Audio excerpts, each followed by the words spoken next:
Assalamualaikum warahmatullahi wabarakatuh.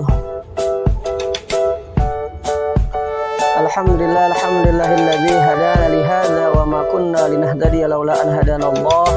Assalatu wassalamu ala asyrafil anbiya'i wal mursalin wa ala alihi wa sahbihi ajma'in, amma ba'd. Rabbi shrah li sadri wa yassir li amri wa hlul 'uqdatam min lisani yafqahu qawli. Baiklah teman-teman seluruhnya, teman-temanku sejawat yang Al-Fakir cintai, seluruhnya mahasiswa S2 semester 4 yang kuliah di Yayasan Al-Mahbubiyah STI Al-Hikmah Cilandak, Jakarta Selatan.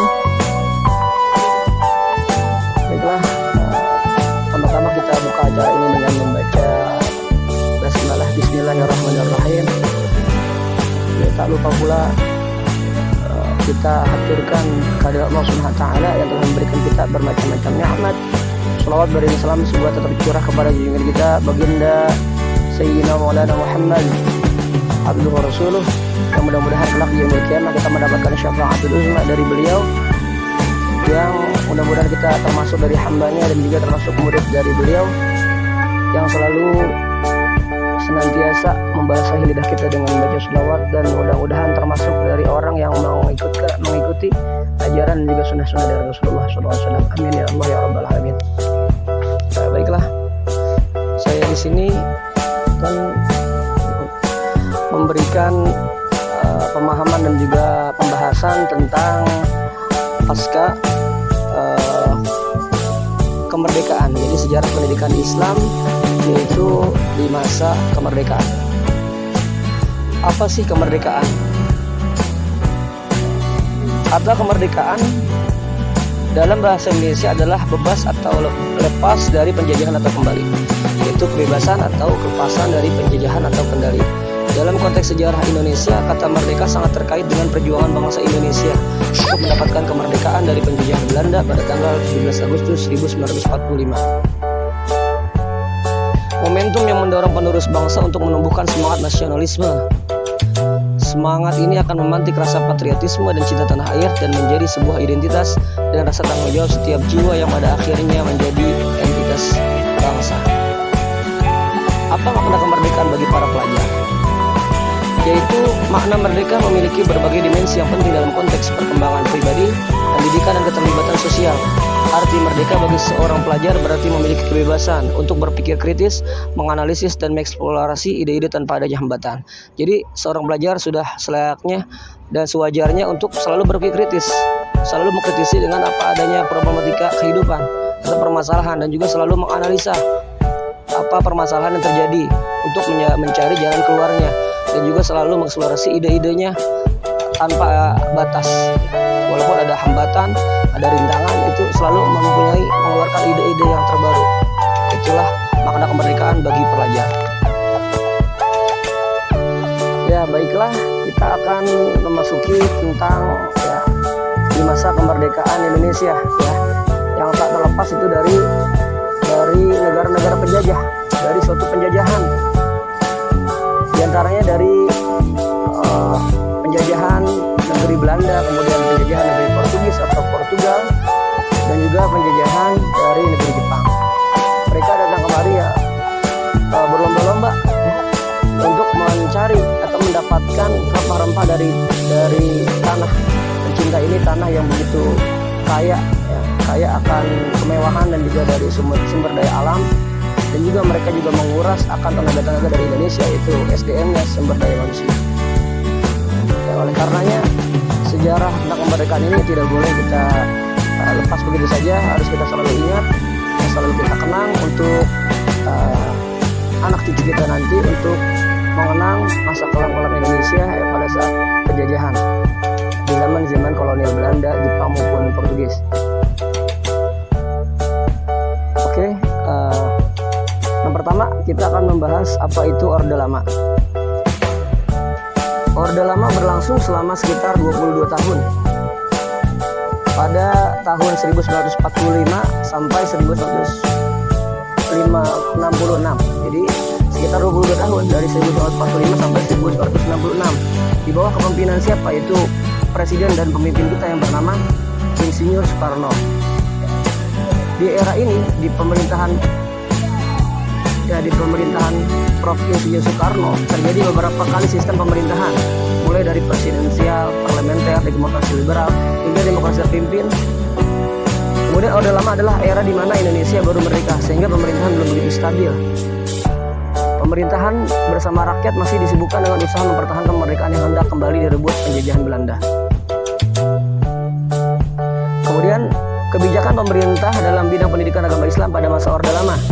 Pendidikan agama ini diatur secara khusus dalam Undang-Undang Nomor 4 Tahun 1950, Bab 12 Pasal 20, yaitu yang berisi tentang pertama, dalam sekolah-sekolah negeri diadakan pelajaran agama. Orang tua murid menetapkan apakah akan mengikuti pelajaran tersebut.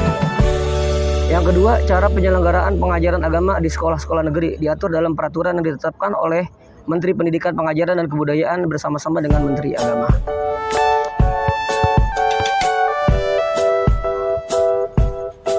Setelah kita membahas tentang Orde Lama, ya pastinya kita akan membahas tentang Orde Baru, yaitu pada pemerintahan Soeharto. Yang pada waktu itu ya diberikan mandat ya untuk memimpin negeri Indonesia ini, yang diberikan oleh presiden pertama kita, yaitu Insinyur Soekarno. Karena pada zaman dahulu yaitu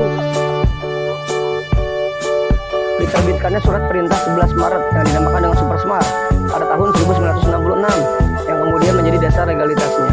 Orde Baru bertujuan meletakkan kembali tatanan seluruh kehidupan rakyat, bangsa, dan negara pada kemurnian pelaksanaan Pancasila dan Undang-Undang Dasar 1945. Kelahiran Supersmar terjadi dalam serangkaian peristiwa pada tanggal 11 Maret 1966. Karena saat itu sidang kabinet Dwi Koré yang disempurnakan dan dipimpin oleh Presiden Soekarno sedang berlangsung di tengah-tengah acara. Ajudan Presiden melaporkan bahwa di sekitar istana terdapat pasukan yang tidak dikenal untuk menghindarkan hal-hal yang tidak diinginkan.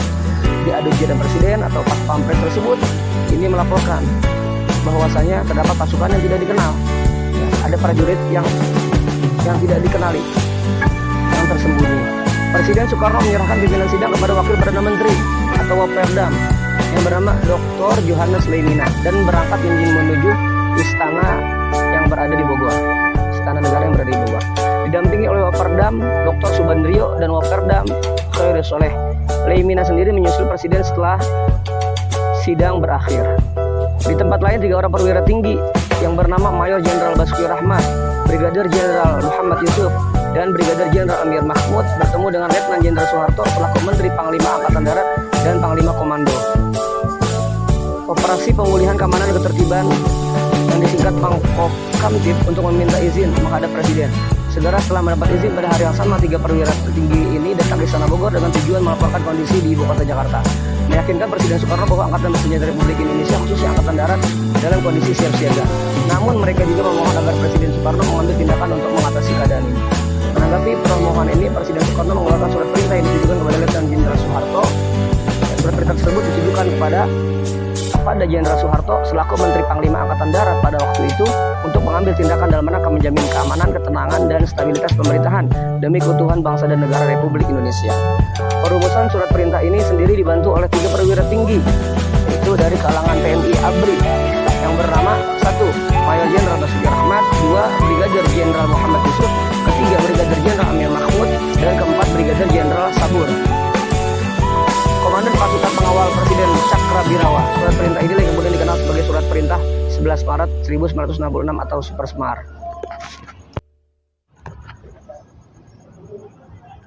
Selanjutnya yang tidak bisa kita lepas adalah tentang beringasnya dan juga sikap sadisnya PKI, yaitu Partai Komunis Indonesia, yang simbolnya adalah palu arit. Simbolnya adalah palu arit. Ada juga yang menyebutnya adalah bintang pada zaman dahulu, ya, bintang kejora. Inilah beliau ini sangat sadis untuk dalam membunuh dan juga menyingkirkan para rakyat-rakyat Indonesia dan juga para alim ulama, ustadz maupun santri-santri. Pemberangusan Partai Komunis Indonesia sebagai tindak lanjut keluarnya surat pemerintah 11 Maret, Letnan Jenderal Soeharto mengambil beberapa tindakan. Pada tanggal 12 Maret 1966, dia mengeluarkan surat keputusan yang berisi pembubaran dari larangan bagi Partai Komunis Indonesia serta ormas-ormas yang bernaung dan berlindung atau senada dengannya untuk beraktivitas dan hidup di wilayah Indonesia.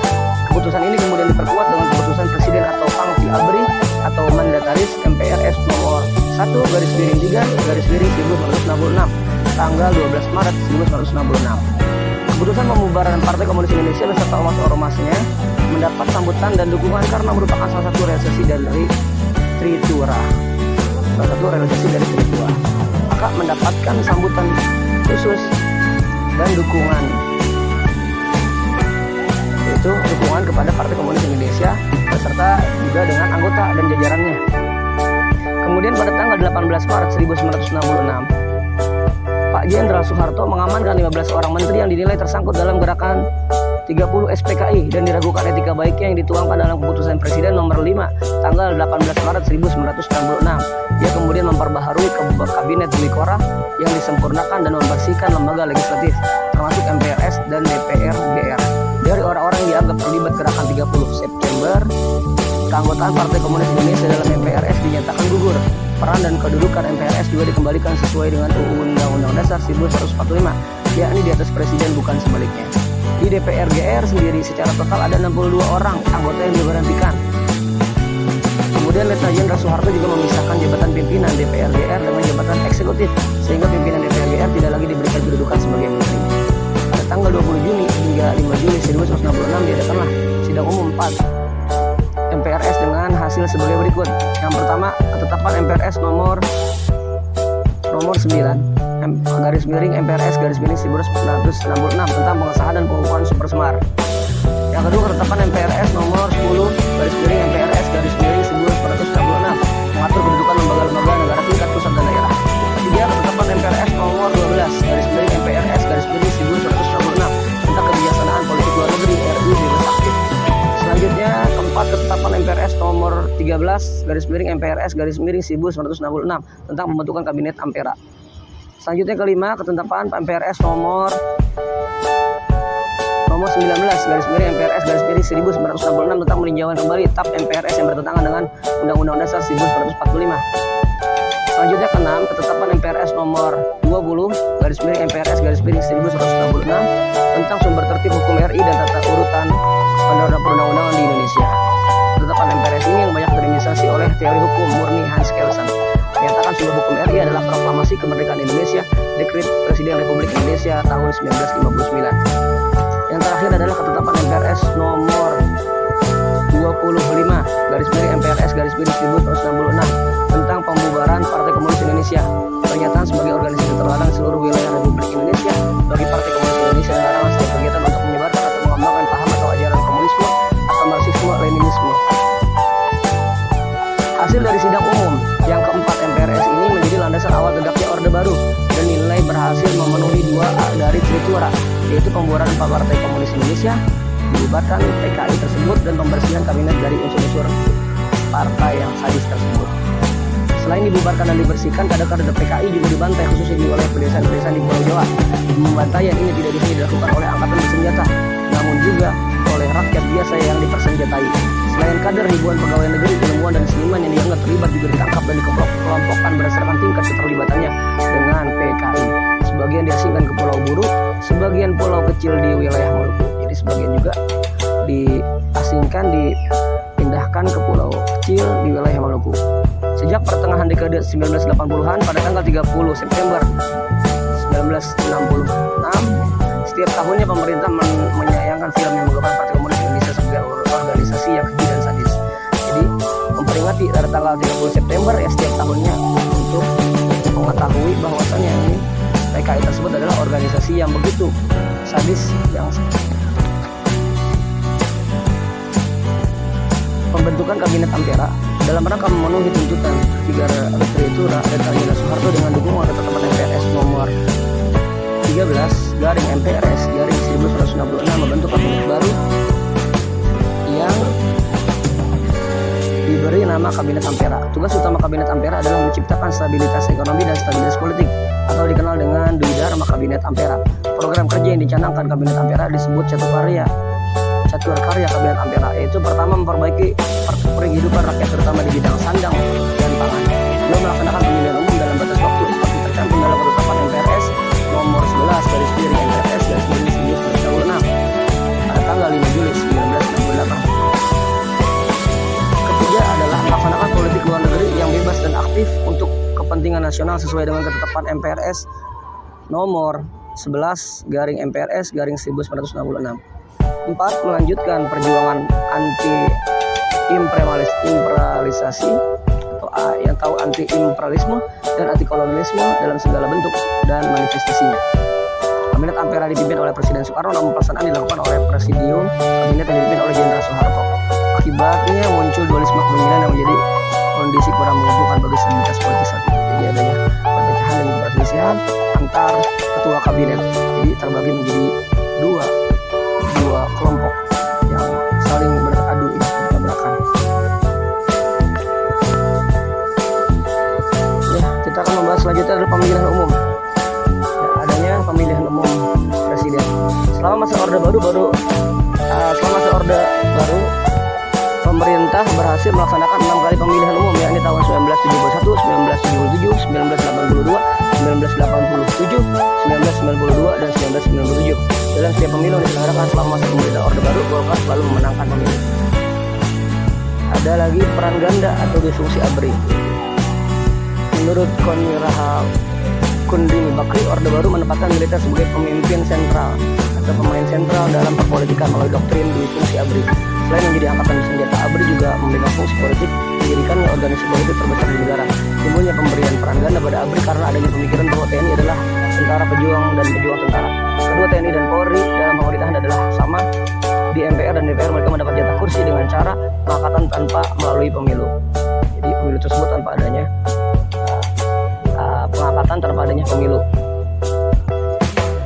Pedoman penghayatan dan pengamalan Pancasila P4 pada tanggal 12 April 1976, Presiden Soeharto mengukakan gagasan mengenai pedoman untuk menghayati dan mengamalkan Pancasila yang terkenal dengan nama Eka Prasetya. Namanya adalah Eka Prasetya Pancasila atau pedoman penghayatan dan pengamalan Pancasila P4 untuk mendukung pelaksanaan Pancasila dan Undang-Undang Dasar 1945 secara murni dan konsekuen. Maka sejak tahun 1978 pemerintah menyelenggarakan penataran P4 secara menyeluruh pada semua lapisan masyarakat. Penataran P4 ini bertujuan membentuk pemahaman yang sama mengenai demokrasi Pancasila, sehingga dengan adanya pemahaman yang sama terhadap Pancasila dan Undang-Undang Dasar 1945 diharapkan persatuan dan kesatuan nasional akan terbentuk dan terpelihara.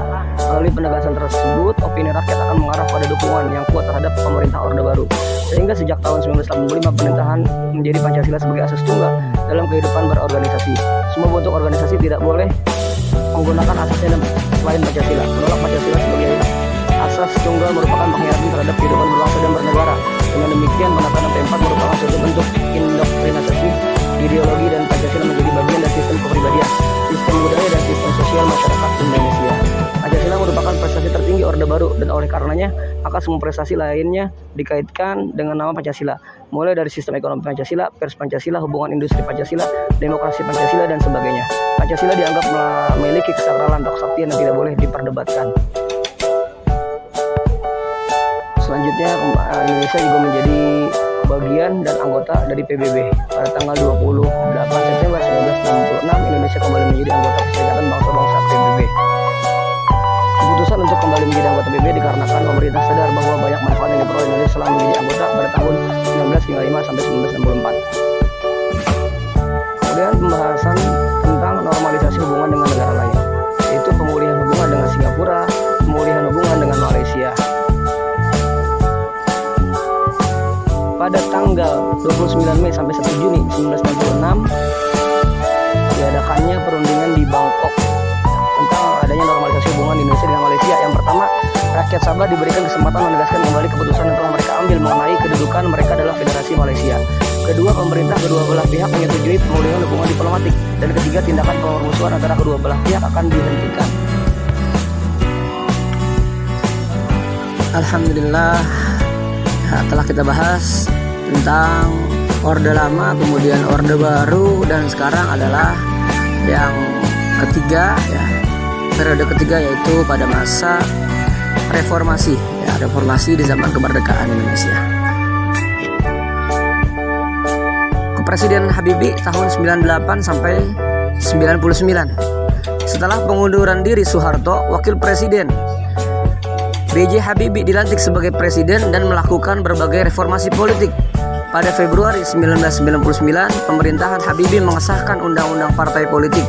yang mencabut pembatasan jumlah partai politik atau parpol.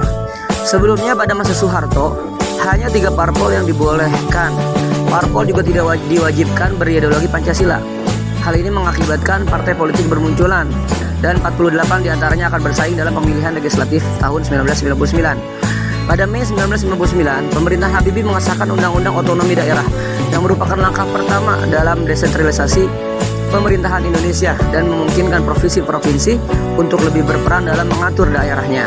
Pers lebih dibebaskan pada pemerintahan Habibie, meskipun Kementerian Penerangan tetap dipertahankan. Tahanan politik seperti Sri Bintang Pamungkas, Muchtar Pakpahan, dan Sananas Gusmao juga dibebaskan atas perintah Habibie. Pada era Habibie juga dilangsungkan pemilihan umum legislatif 1999 yang merupakan pemilihan bebas yang pertama kali pemilihan umum, yaitu sejak pemilu legislatif tahun 1955. Pemilu ini diawasi oleh KPU, Komisi Pemilihan Umum yang independen, bukan komisi pemilihan yang diisi menteri-menteri pemerintah seperti yang terjadi pada masa Orde Baru. Habibie juga menyerukan referendum untuk menentukan masa depan Timur Timur. Tindakan ini mengejutkan banyak orang dan membuat marah beberapa orang. Pendapat tersebut menjadi kontroversial. Pada tanggal 30 Agustus, penduduk Timur Timur memilih untuk merdeka. Lepasnya provinsi merugikan popularitas dan aliansi politik Habibie. Yang akhirnya Habibie pada waktu itu mengundurkan diri dari jabatannya sebagai presiden. Selanjutnya Kepresiden Abdurrahman Wahid tahun 1999 sampai 2001. Pada tahun 1999, Abdurrahman Wahid yang biasa dipanggil Gus Dur menjadi Presiden Indonesia. Kabinet pertama yang diberikan nama Kabinet Persatuan Nasional adalah Kabinet Koalisi yang mewakili beberapa partai politik. Partai Demokrasi Indonesia Perjuangan PDIP, Partai Kebangkitan Bangsa yaitu PKB, Golkar, Partai Persatuan Pembangunan yaitu P3, Partai Amanat Nasional PAN, dan Partai Keadilan yaitu disebut PK. Perwakilan non-partisian dan militer TNI juga ditempatkan dalam kabinet. Salah satu reformasi administrasi negara yang dilakukan Gus Dur adalah penghapusan Kementerian Penerangan, senjata utama Orde Baru untuk mengendalikan media, dan pembubaran Kementerian Kesejahteraan yang telah menjadi korup pada masa Orde Baru. Otonomi dan toleransi Gus Dur. Beliau bermaksud memberikan referendum kepada Provinsi Aceh yang saat itu memberontak untuk menentukan model otonomi mereka alih-alih opsi untuk memerdekakan diri seperti di Timur Timur. Gus Dur juga ingin mengambil sikap yang lebih lunak terhadap Aceh dengan menurunkan lebih sedikit personil militer di sana. Pada bulan Maret 1999, pemerintahan Gus Dur mulai membuka negosiasi dengan Gerakan Aceh Merdeka yang disebut GAM. Pada bulan Mei, pemerintah menandatangani nota kesepahaman dengan GAM yang berlaku hingga awal 2001 saat kedua belah pihak melanggar perjanjian tersebut. Pada tanggal 30 Desember 1999, Gus Dur mengunjungi Jayapura, ibu kota provinsi Papua saat itu disebut Irian Jaya. Gus Dur berhasil meyakinkan para pemimpin Papua Barat bahwa dirinya merupakan pemicu perubahan dan bahkan mendorong penggunaan nama Papua. Pada Maret 2000, Gus Dur menyarankan agar ketetapan Majelis Permusyawaratan Rakyat Sementara yang disebut MPRS tahun 1966 tentang pelarangan Marxisme-Leninisme dicabut pada bulan September. Gus Dur mengumumkan darurat militer di Maluku. Pada bulan yang sama, penduduk Papua Barat mengibarkan bendera Bintang Kejora yang identik dengan PKI. Gus Dur menanggapi dengan mengizinkan pengibaran tersebut asalkan bendera Bintang Kejora ditempatkan lebih rendah dari bendera Indonesia. Tanggapan ini dikritik keras oleh Megawati dan Akbar Tanjung. Pada 24 Desember 2000, serangkaian pengeboman dilakukan terhadap gereja-gereja di Jakarta dan 8 kota di seluruh Indonesia. Hubungan dengan militer. Salah satu tujuan Gus Dur adalah mereformasi TNI dan menghilangkan peran sosiopolitik mereka yang dominan. Dalam usaha ini, Wahid bersekutu dengan Agus Wira Hadikusumah yang dijadikan Panglima Kostrat pada bulan Maret 2000. Pada bulan Juli, Agus mulai mengungkapkan skandal yang melibatkan Dharma Putra. Yayasan berafiliasi dengan Kostrat melalui Megawati. Anggota TNI mulai menekan Gus Dur untuk mencopot Agus. Gus Dur mengalah dan akhirnya mengundurkan diri pada tekanan ini, tetapi kemudian berencana untuk mengangkat Agus sebagai Kepala Staf Angkatan Darat yang ditanggapi oleh para pemimpin TNI dengan mengancam akan pensiun, dan Gus Dur sekali lagi mengalah pada tekanan tersebut. Hubungan Gus Dur dengan TNI semakin memburuk ketika di bulan yang sama terungkap bahwa milisi Laskar Jihad telah tiba di Maluku dan dipersenjatai dengan senjata militer. Meskipun Gus Dur telah memerintahkan TNI untuk memblokir masuknya mereka ke wilayah tersebut, akan tetapi milisi telah merencanakan sejak awal tahun untuk pergi ke Maluku dalam rangka melibatkan diri dalam konflik sekretariat di sana. Pemakzulan. Pada akhir 2000, banyak elit politik yang kecewa dengan Gus Dur. Yang paling menonjol adalah Amin Rais, dan juga yang kita tahu adalah Bu Megawati dari PDIP, yang menyayangkan telah mendukung Gus Dur sebagai presiden pada tahun sebelumnya. Khususnya Amin Rais berusaha menggalak oposisi dengan mendorong Megawati dan Akbar Tanjung untuk menunjukkan kekuatan politik mereka. Megawati secara mengejutkan membela Gus Dur, sementara Akbar memilih untuk menunggu pemilu legislatif 2004. Pada akhir November, 151 anggota Dewan Perwakilan Rakyat disebut DPR menandatangani petisi yang menuntut pemakzulan Gus Dur. Dalam pertemuan dengan rektor-rektor universitas pada 27 Januari 2001, Gus Dur berkomentar tentang kemungkinan Indonesia menjadi anarki dan menyatakan bahwa ia terpaksa membubarkan DPR jika hal itu terjadi. Meskipun isi pertemuan itu tidak untuk konsumsi publik, tetapi cukup banyak kehebohan yang timbul atau muncul. Pada bulan Maret, Gus Dur mencoba untuk melakukan oposisi melawan pihak oposisi yang dimulai dari anggota kabinetnya sendiri. Menteri Kehakiman Yusri Izzah Mahendra dicopot karena secara publik menuntut pengunduran diri presiden, yaitu Gus Dur. Sementara Menteri Kehutanan Nur Mahmud Ismail juga dicopot karena dicurigai menyalurkan dana departemennya kepada oposisi Gus Dur. Menyikapi hal itu, Megawati mulai menjauhkan diri dan tidak hadir dalam pelantikan menteri pengganti. Pada 30 April, DPR mengeluarkan memorandum kedua dan esok harinya menyuruhkan sidang istimewa MPR digelar pada tanggal 1 Agustus 1998. 1 Agustus 1988. Selanjutnya adalah kepresidenan Megawati tahun 2001 sampai 2004. Pada masa pemerintahan Megawati Soekarno Putri, yaitu putri pendiri Indonesia sekaligus presiden pertama yang bernama Insinyur Soekarno, proses reformasi yang dimulai pada periode Habibie dan Gus Dur terus berlanjut.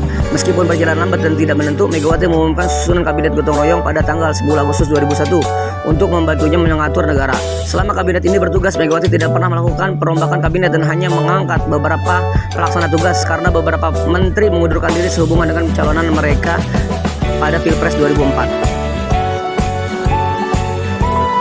Selanjutnya, kepresidenan SBY Susilo Bambang Yudhoyono tahun 2004 sampai 2014. Pemilu Presiden Indonesia 2004 merupakan pemilu yang pertama yang memilih pasangan presiden dan wakil presiden secara langsung melalui rakyatnya. Pasangan Susilo Bambang Yudhoyono dan Yusuf Kala memenangi pemilu setelah melewati 2 putaran pemilihan. Pada 21 Oktober 2004, SBY mengumumkan susunan Kabinet Indonesia Bersatu. Pada 1 Oktober 2005, bom bunuh diri terjadi di Pulau Bali. Kelompok Islam militan Jemaah Islami diduga berada di balik serangan tersebut. Meskipun penyelidikan polisi masih dilakukan, kelompok tersebut juga bertanggung jawab atas bom Bali 2002. SBY mengutuk serangan itu serta berjanji untuk memburu para pelakunya dan membawa mereka ke pengadilan. Salah satu pelakunya adalah Umar Mukhlas. Ya. Pada tahun 2005, pertumbuhan ekonomi mencapai 5,6%, yang kemudian menurun menjadi 5,5% pada tahun 2006. Inflasi mencapai 17,11% pada tahun 2005, tetapi menurun menjadi 6,6% pada tahun 2006. SBY juga mengalokasikan lebih banyak dana untuk mengurangi kemiskinan. Pada tahun 2004, 18 triliun rupiah dalam APBN dialokasikan untuk mengataskan kemiskinan, yang meningkat menjadi 23 triliun pada tahun 2005. Ya, alhamdulillah telah kita bahas seluruhnya.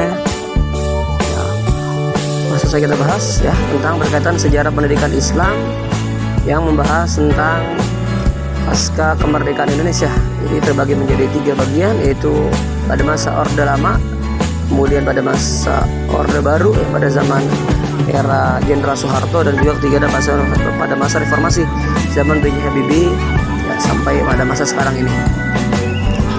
Jadi kita kesimpulannya adalah peristiwa Rengas Dengklok terjadi pada tanggal 16 Agustus 1945. Tujuan peristiwa tersebut ialah untuk mengasingkan tokoh proklamator Indonesia, yaitu Profesor Insinyur Soekarno dan juga Bung Hatta selaku wakil presiden pertama kali Indonesia. Agar apa? Agar tidak terpengaruh oleh negeri Jepang yang dapat menghambat proses proklamasi kemerdekaan Indonesia. Oleh karena itu, sesuai dengan pembahasan yang berkenaan dengan kemerdekaan, bahwa kemerdekaan Indonesia terbagi menjadi 3 jenis dan juga 3 periode. Yang pertama, periode pada kemerdekaan di masa Orde Lama. Kemudian yang kedua, kemerdekaan pada masa Orde Baru, dan ketiga, kemerdekaan pada masa reformasi. Maka dapat kita simpulkan bahwa Islam tak pernah mengajarkan anti nasionalisme. Dengan Islam kita mencintai bangsa. Dengan Islam kita bersatu membangun bangsa.